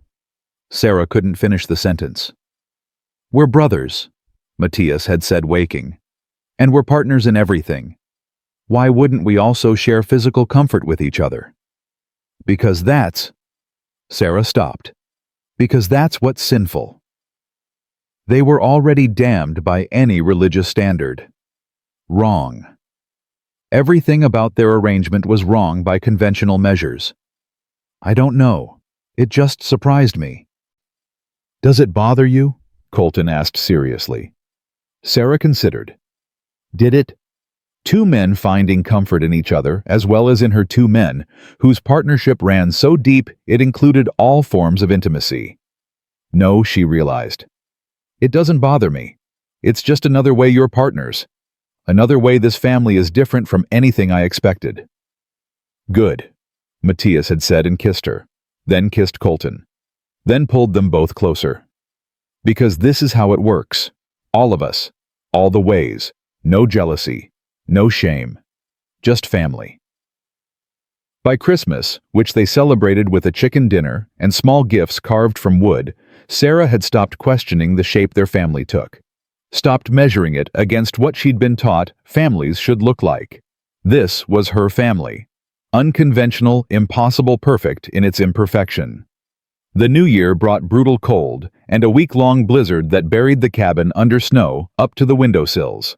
They dug themselves out twice a day just to reach the barn and feed the animals. Sarah worked alongside the men, her body now strong enough to haul water and split kindling without collapsing. "You've changed," Colton observed one evening as she stacked firewood with practiced efficiency. "How?" Sarah paused, wiping sweat despite the cold. "When you arrived, you were this scared city girl in a pretty dress." He smiled. "Now you're, I don't know, someone who belongs here. Someone who's made this place home." Sarah looked around the cabin at Matias, mending harnesses by lamplight, at the shelves stocked with food they'd preserved together, at the quilt she'd sewn, to replace worn ones, at everything they'd built in 4 months. "I have made it home," she said. "I never thought I'd have a home, never thought I'd have family. But I do. Because you let me. Because you were brave enough to try," Matias corrected without looking up from his work. In late January, Sarah missed her monthly bleeding. She waited a week, then 2, before saying anything. Wanted to be certain before she spoke words that would change everything again. Finally, 3 weeks late, she couldn't deny what her body was telling her. She waited until after dinner, when they were all settled in the main room. Then she stood, heart hammering. "I need to tell you something." Both men looked up immediately, attuned to the seriousness in her voice. "I'm pregnant," Sarah said. Simple, direct, terrifying. The silence stretched for 3 of her heartbeats. Then Colton's face split into the widest smile she'd ever seen on him. "You're sure?" His voice shook. "As sure as I can be without a doctor. I'm 3 weeks late. I feel different, tired all the time. My breasts hurt." She wrapped her arms around herself. "I'm pregnant." Matias stood slowly crossed to her, dropped to his knees in front of her. He pressed his forehead against her belly, his shoulders shaking. "Matias?" Sarah touched his hair uncertainly. Are you crying?" "Yeah." His voice came muffled against her dress. "I'm crying. We're going to have a baby. Christ, Sarah. We're going to be a family. We're already a family." She whispered, tears starting in her own eyes. Colton joined them, wrapping his arms around both Sarah and Matias. They stood like that, tangled together, crying, laughing, overwhelmed by the reality of new life growing. When they finally pulled apart, Colton cupped Sarah's face. "You're all right with this? You want this baby?" "I'm terrified," Sarah admitted. "I don't know how to be a mother. I barely know how to be a wife to 2 men. But yes, I want this baby. Want this family we're building. Want all of it." "Then you'll have all of it," Matias said fiercely. "We'll take care of you. Through the pregnancy, the birth, everything after. You and this baby will want for nothing." Over the next months, they proved those words true. As Sarah's belly grew, both men took over heavier work.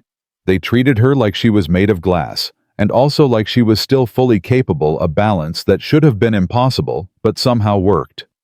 Colton built a cradle from smooth pine. Matias sewed baby clothes from fabric they'd had stored, his large hands, surprisingly deft with needle and thread. Sarah knitted blankets and tried not to panic about giving birth in a cabin miles from any doctor. "Women have been having babies forever," Matias reminded her when he found her crying one March evening. "Your body knows what to do." "My mother died giving birth to my younger brother," Sarah whispered. "They both died. I was 6. I remember her screaming and the blood and—" "Hey," Matias pulled her close. "That's not going to happen. We won't let it." "You can't promise that." "No. But I can promise we'll do everything possible to keep you safe. And if something goes wrong, if we have to choose, we choose you, Sarah. Always you." The certainty in his voice should have comforted her. Instead, it terrified her more. "Don't say that. Don't even think it. This baby is important. But you're essential." Colton joined them, wrapping his arms around her from behind. "We love you, Sarah. The baby too already. But losing you would destroy us in ways losing the baby wouldn't. So if it comes to that choice, we choose you. Every time." Sarah cried harder, overwhelmed by the weight of being so valued. In Boston, women were replaceable. Wives died in childbirth, and men remarried within months. Children were more precious than the women who bore them. But here with these men, she mattered. Her life mattered more than the life she carried. It was almost too much to bear. April brought thaw and mud, and Sarah's 7th month of pregnancy. She was huge now, her belly so swollen she couldn't see her feet. Simple tasks exhausted her. Her back ached constantly. Her ankles swelled like sausages, and she'd never been happier. "I look like a whale," she complained one morning, trying to lace her boots around her massive belly. "You look beautiful," Colton said automatically. "Liar." "Gorgeous whale, then?" Matias offered with a grin. "Majestic, awe-inspiring." Sarah threw a sock at him. He caught it laughing. The ease between them now felt like something they'd built over decades instead of months, like they'd always been family, always been this unit of three. In May, a traveling preacher came through the territory. Word reached them through a rider stopping to water his horse. The preacher would be in the nearest settlement, such as it was, for 3 days before moving on. "We should go," Sarah said immediately. Both men looked at her in surprise. "Go where?" Colton asked. "To see the preacher, to get married properly." She touched her swollen belly. "I want this baby to be legitimate. I want to make this legal somehow." "Sarah, no preacher is going to marry one woman to 2 men, Matias said gently. "You know that." "Then I'll marry one of you legally. But we'll all know the truth. We'll have our own ceremony here afterward, all 3 of us." She looked between them. I want something official. Something that says we're family in the eyes of law and God both." Colton and Matias exchanged their silent communication. "Which one of us?" Colton asked finally. "Does it matter?" Sarah challenged. "If we're really equal partners, does the legal paperwork matter?" "It might. For land ownership, for legal protection if something happens." Matias's practical side kicked in. "If one of us dies, the legal husband would inherit. That could protect everyone." They debated for hours. Finally decided Colton would be the legal husband, since the land deed was in both brothers' names, and the law was murky on how marriage might affect that. But they'd all 3 speak vows together privately, after the official ceremony. The trip to the settlement took 2 days at Sarah's slow pace. She rode on the gentlest horse they had, but still arrived exhausted and aching. The settlement was barely a town, 10 buildings clustered around a trading post, more saloon than civilization. The preacher was a circuit rider, ancient and weather-worn. He looked Sarah up and down with rheumy eyes. "You're far along?" he observed. "Cutting it close, aren't you?" "We've been isolated," Colton said smoothly. "Ranch is remote. This was the first opportunity." The old preacher didn't look convinced, but didn't argue. He married them in front of the trading post with the proprietor and his wife as witnesses. Sarah spoke her vows to Colton, while Matias stood silent beside them, his jaw tight. When the preacher pronounced them man and wife, Sarah felt nothing. The words meant nothing without Matias included. They rode home in tense silence. Set up camp that first night, still not speaking. Only when they'd eaten and Sarah had settled uncomfortably against a tree did Colton finally break the quiet. "That wasn't a real marriage," he said flatly. "Not to any of us." "No," Sarah agreed. "It was just paperwork, legal protection, but it wasn't real." "Then let's make it real," Matias said. He stood, pulled something from his pack, a length of leather cord. "When I was young, before my mother died, she told me about hand fasting. Old tradition, older than church weddings. Partners binding themselves together by choice, speaking their own vows under open sky." "Hand fasting," Sarah repeated. "You want to do that?" "I want us to marry each other properly, all 3 of us. No preacher telling us it's wrong. No law dictating terms. Just us choosing each other freely." Matias held out the cord. "Will you marry us, Sarah? Both of us. Really marry us?" Tears sprang to Sarah's eyes. "Yes.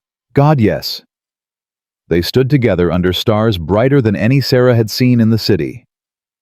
Matias wrapped the leather cord around their joined hands, his Colton's, Sarah's, all 3 bound together. Colton spoke first. "I choose you, Sarah. Choose to build this life with you. Choose to love you and protect you and partner with you until death takes me. I choose you, Matias, same as I've chosen you every day since we were boys. Brothers and partners and family. I bind myself to both of you freely and forever." Matias went next. I choose both of you. Choose this family we're building. Choose love over convention. Choose partnership over possession. I vow to care for you both, to work beside you, to stand with you against whatever comes.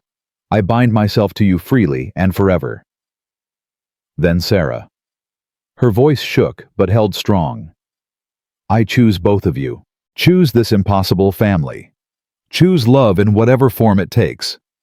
I vow to be your partner in all things work-life, raising children, growing old. I vow to honor what we're building even when the world condemns it. I bind myself to you both freely and forever. Matias pulled the cord tight, knotting it 3 times. Bound by choice, bound by love, bound by vow. We're married now, all 3 of us, and no law or church can undo what we've made here tonight. They made love under the stars, carefully given Sarah's advanced pregnancy, but with a depth of connection that felt sacred. This was their wedding night, their real wedding night. And when Sarah finally slept between them, she felt complete in ways she'd never imagined possible. The baby came in early June during a thunderstorm that shook the cabin walls. Sarah's water broke in the middle of dinner, and panic seized all 3 of them. But then Matias's training from helping deliver calves kicked in. He took charge, giving orders calmly, while Colton boiled water and gathered clean cloths. Sarah tried to remember to breathe through contractions that felt like her body was tearing itself apart. Labor lasted 14 hours. Sarah screamed and cursed and wept, gripped both men's hands hard enough to leave bruises, thought she was dying, thought the baby was dying, thought this was punishment for choosing sin. Then finally, the baby crowned. Matias guided the head out carefully. One more push, and suddenly there was a squalling infant on Sarah's chest, covered in blood and vernix and absolutely perfect. A boy. Matias said, his voice thick with tears. You have a son. Sarah cradled the baby against her, sobbing with relief and exhaustion and overwhelming love. He's perfect. He's so perfect. He's beautiful, Colton whispered, running a gentle finger down the baby's cheek. Sarah, you did it. You were so strong. Matias cut the cord, delivered the afterbirth, checked Sarah carefully for tears. His hands were steady, but his face was wet with tears the whole time. When Sarah was cleaned up and settled in bed with the baby nursing, both men collapsed beside her. They looked as exhausted as she felt. What should we name him? Sarah asked, stroking the baby's downy head. You choose, Colton said. You earned that right. Sarah thought of all the names she'd considered. Traditional names, family names, biblical names. None felt quite right for this child born into such an unconventional family. Jeremiah, she said finally. It means God will uplift. We'll need that. All of us. If we're going to raise him in this family, raise him to know his life is different, but not wrong, we'll need God's help to give him that strength. Jeremiah Reed, Matias said, testing the name. I like it. Jeremiah it is, Colton agreed. He pressed a kiss to Sarah's temple. Welcome to the family, Jeremiah. The baby nursed and slept and cried and filled their world with exhaustion and joy in equal measure. Sarah recovered slowly, her body battered from giving birth. Both men took turns walking with Jeremiah when he fussed at night, changing him, bathing him, marveling at every tiny detail. One evening, 3 weeks after the birth, Sarah found them both asleep in the rocking chair Colton had built. Matias held Jeremiah against his chest, while Colton's head rested on Matias's shoulder, both men snoring softly. Her family. Her impossible, perfect family. Sarah stood in the doorway, memorizing the scene. Knowing that someday when Jeremiah was older, when he asked questions about why his family was different, she'd need to remember this moment, this proof that love built something strong enough to weather judgment. The months blurred together. Jeremiah grew fat and happy. Sarah's body healed. The ranch thrived under 3 people's management in ways it never had with just 2. They expanded the vegetable garden, added more chickens, bought 3 more head of cattle with money saved from not having to hire help. By Jeremiah's first birthday, the cabin felt too small. They spent the summer building an addition, a proper bedroom for Sarah, and whichever man she chose to sleep with on any given night, leaving the loft for the other. Plus a small room for Jeremiah, though he still slept in a cradle beside Sarah's bed more often than not. The expansion felt like a statement. They weren't hiding, weren't temporary. They were building something meant to last generations. In September, a couple traveling through stopped to water their horses. The woman was heavily pregnant. Her husband asked if they knew of any midwives nearby. "No midwives," Sarah said. "But I've given birth and my husband's delivered cattle. We could help if you need it." She'd said husband, singular automatic deflection. But the woman had looked between Sarah, Colton, and Matias with sharp eyes. "Which one's your husband?" she'd asked bluntly. Sarah had frozen. This was the moment she'd dreaded. The moment when someone would see too much and condemn them. Then Colton had stepped forward and put his arm around Sarah's waist. "I am Colton Reed. This is my brother Matias. We run the ranch together." The woman had nodded, apparently satisfied by the explanation that didn't explain anything. But as they'd left, Sarah saw her glance back with speculation in her eyes. "She knows," Sarah said quietly after they were gone. "Maybe," Matias agreed. "Does it matter?" Sarah thought about that. A year ago, it would have mattered desperately.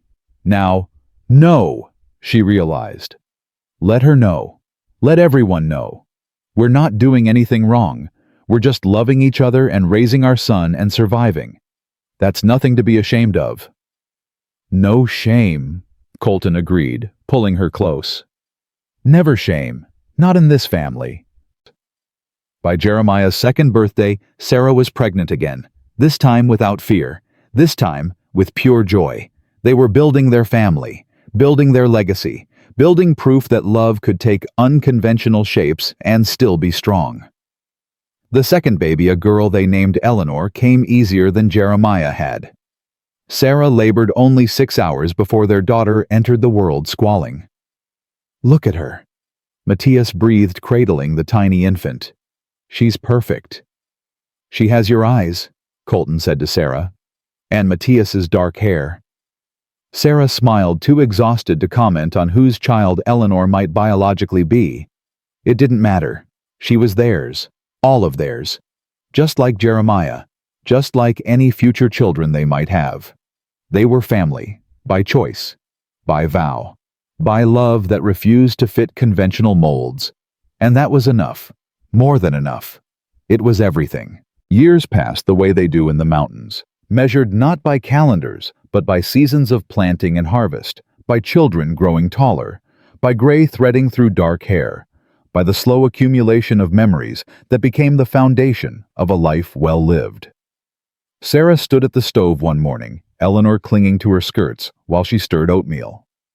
Jeremiah, now 4 years old, sat at the table practicing his letters with fierce concentration. Through the window, she watched Colton and Matias working together to repair the barn roof, their movements synchronized after 15 years of partnership. 15 years. Had it really been that long since she'd stepped off that stagecoach, terrified and desperate? "Mama, I'm hungry." Eleanor tugged at her dress. "Patience, little one. It's almost ready." Sarah lifted the pot off the heat just as both men came inside, stamping snow from their boots. "Getting cold out there," Matias announced, hanging his coat.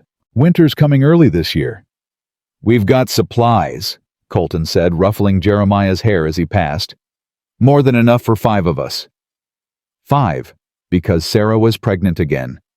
6 months along with their third child, and this time she carried the weight with practiced ease. No fear, no panic, just the calm certainty of a woman who'd done this before and survived. "When's baby coming?" Jeremiah asked around a mouthful of oatmeal. "Spring," Sarah said, lowering herself carefully into a chair. "By the time the snow melts." "I want a brother," Jeremiah declared. "Eleanor's too little to play with." "I'm not little." Eleanor's indignant protest made everyone laugh. This was their life now. Ordinary and extraordinary all at once. Breakfast conversations and children's squabbles, and the comfortable rhythm of family who'd chosen each other deliberately.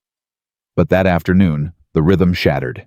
A rider came up the trail rare enough to send both men reaching for rifles before they recognized him as Tom Harrison from the settlement 30 miles south. He looked exhausted, his horse lathered. "Tom?" Colton stepped out to meet him. "What brings you out here?" "Trouble." Tom swung down from his saddle. "Preacher came through last week. Not the old circuit rider, new one. Young fire and brimstone type. Started asking questions about unusual living arrangements in the territory." Sarah's blood went cold. She stood in the doorway, one hand on her swollen belly. "What kind of questions?" Matias asked, his voice dangerous quiet. "About families that don't look right. About sin and moral corruption." Tom glanced at Sarah, then back to the men. "Someone told him about you three, about your setup here. He's calling it an abomination. Says he's going to bring territorial law down on you." "There's no law against what we're doing," Colton said flatly. "We're married legally. Everything's legitimate." "She's married to one of you," Tom pointed out. "But everyone knows she's with both, and that's enough to cause problems if the preacher pushes it.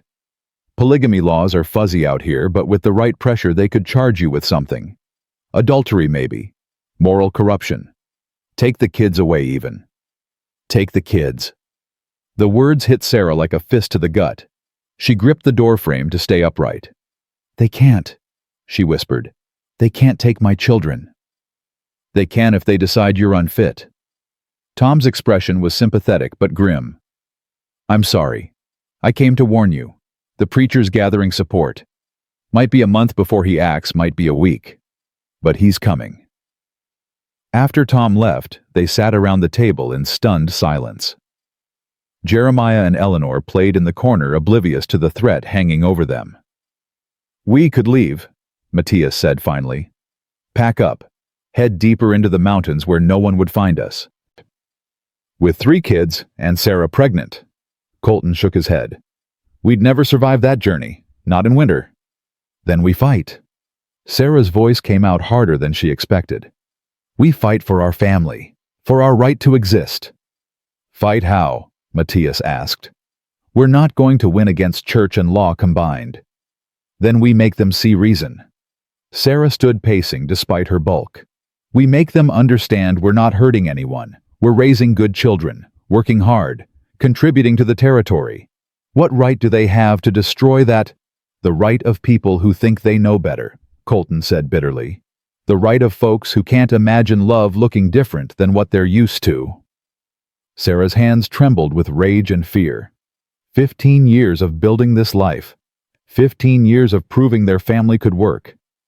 And now, some righteous preacher who'd never worked a day in the wilderness wanted to tear it all down because it didn't fit his narrow view of proper. "We need allies," she said abruptly.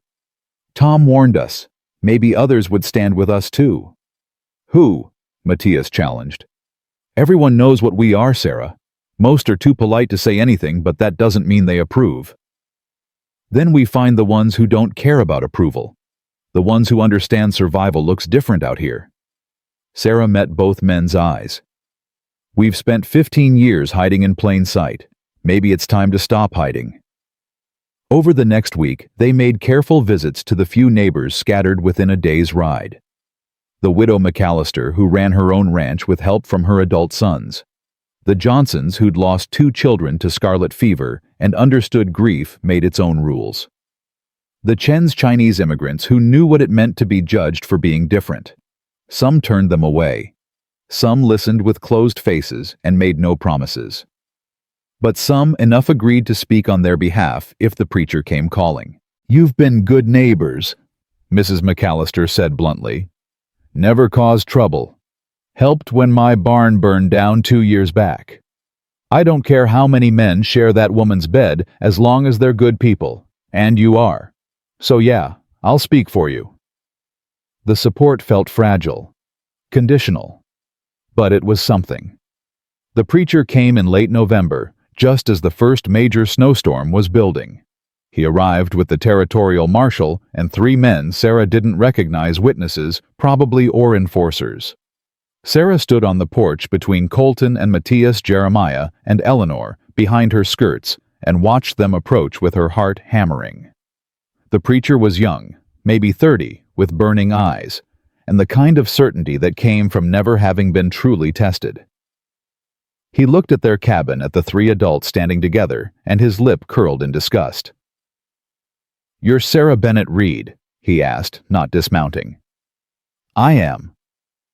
"Married to Colton Reed?" "I am." "And living in sin with his brother?"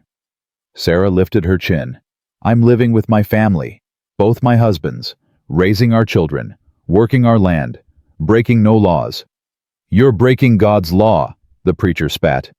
"1 man, 1 woman. That's the covenant. What you're doing is an abomination."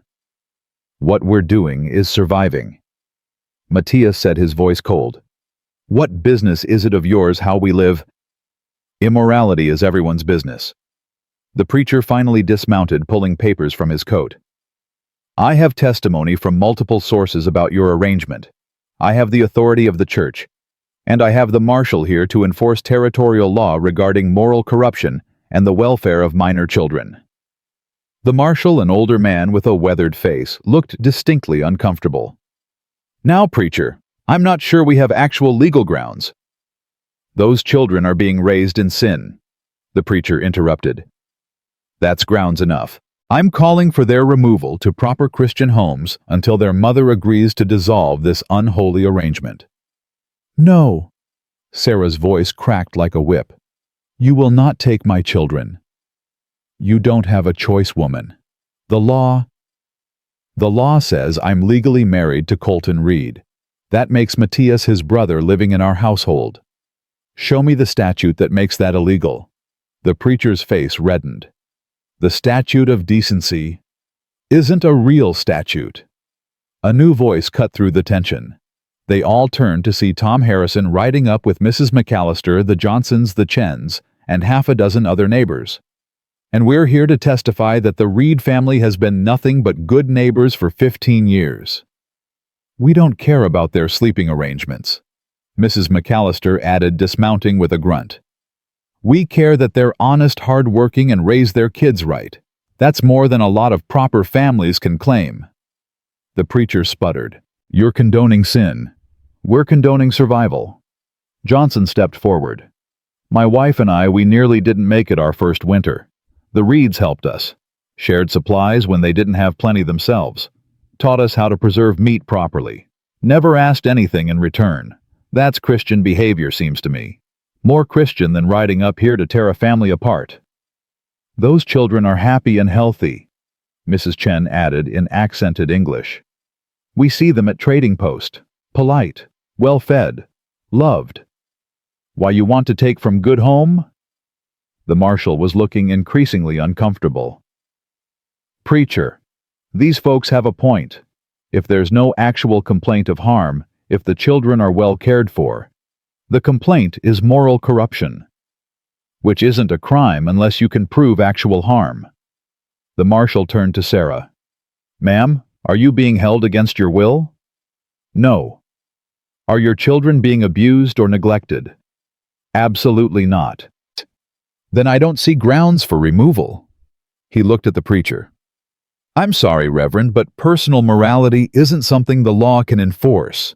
If these people want to live this way, and they're not breaking any actual statutes, it's not my place to interfere." "This is an outrage." The preacher's voice rose. "You're allowing sin to flourish." "I'm allowing people to live their lives," the marshal corrected. "That's all. Now I suggest we head back to town before this storm hits." The preacher tried to argue more, but the marshal was already mounting his horse.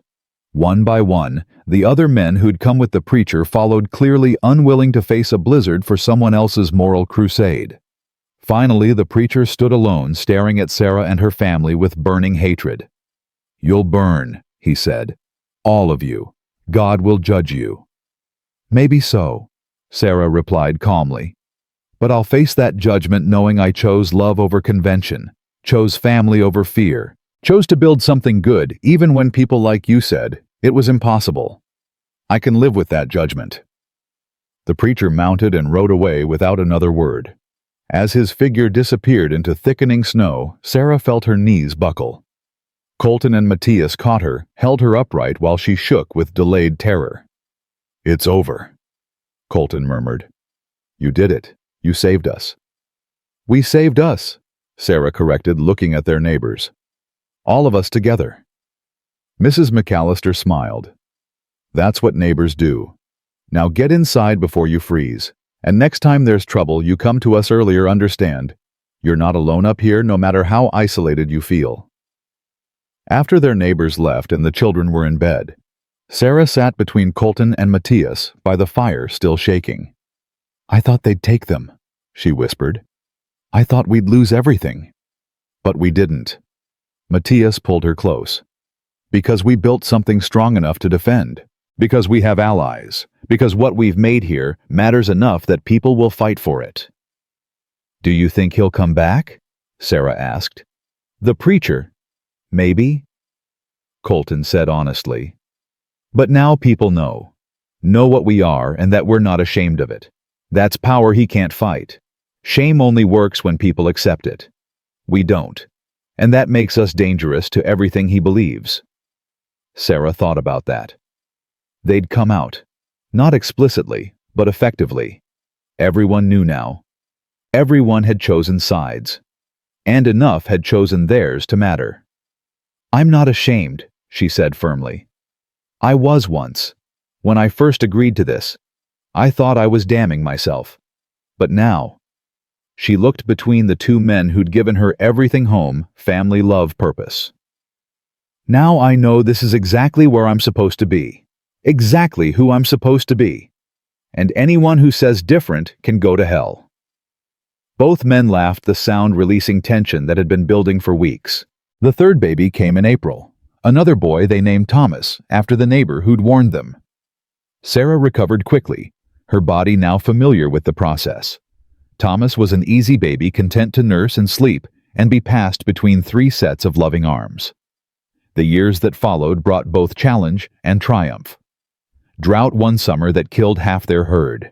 A harsh winter that tested every survival skill they'd learned. Jeremiah breaking his arm, falling from the barn loft. Eleanor getting lost in the woods for 6 terrifying hours before Matias found her. The normal crises of family life made neither easier nor harder by their unconventional structure. They had 2 more children, another girl named Rose, and finally a boy they called Samuel. 5 children, total, all healthy, all growing up. Understanding that their family was different, but no less valid than any other. When Jeremiah turned 16, he finally asked the question they'd been expecting: "Who's my real father?" He looked between Colton and Matias. "I mean, I know you're both my fathers, but who actually sired me?" Sarah and her husbands exchanged glances. They'd discussed this moment for years. "We don't know," Colton said honestly. "And we've never tried to find out. Because it doesn't matter, Jeremiah. You're ours. Both of ours. All of ours. The blood doesn't change that." "But what do I tell people?" Jeremiah's face showed his confusion. "When they ask why I have 2 fathers, when they say our family is wrong." "You tell them we're family by choice," Sarah said firmly. "That we built something strong enough to last through everything life threw at us. That love doesn't have to look conventional to be real. And that anyone who says different is just scared of what they don't understand." "Are you scared?" Jeremiah asked.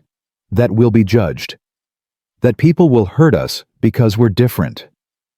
"Sometimes," Matias admitted. "But being scared doesn't mean we're wrong. It just means we're human. The bravery is in living our truth anyway." Jeremiah absorbed that. Finally nodded. "I'm proud to be your son. Both your sons. All 3 of you as my parents. I wouldn't trade this family for any normal one." Sarah felt tears prick her eyes. This was it. This was the legacy they'd built. Children who understood that family came in many shapes, all of them valid. children who would carry that understanding into the next generation. The ranch prospered. They expanded their land, built a second cabin for the older children. Jeremiah eventually married a girl from the settlement who accepted his unconventional family without judgment. Eleanor became a teacher, fierce and independent. Thomas and Rose and Samuel all found their own paths, carrying with them the lesson that love mattered more than convention. Sarah's hair went gray. Lines deepened around her eyes.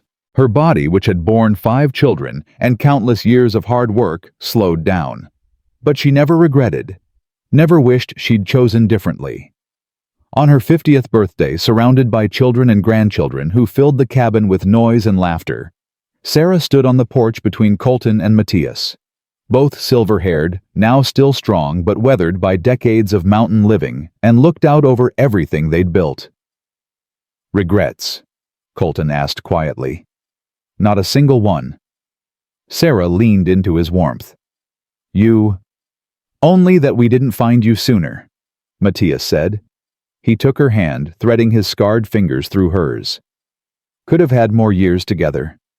"We have enough years," Sarah said. "We built enough, love enough. This family, this legacy, it's everything I never knew I needed." More neighbors had come over the years. The territory had grown, become more settled. Their story had spread. The woman who'd married 2 brothers, the family that defied convention and thrived anyway.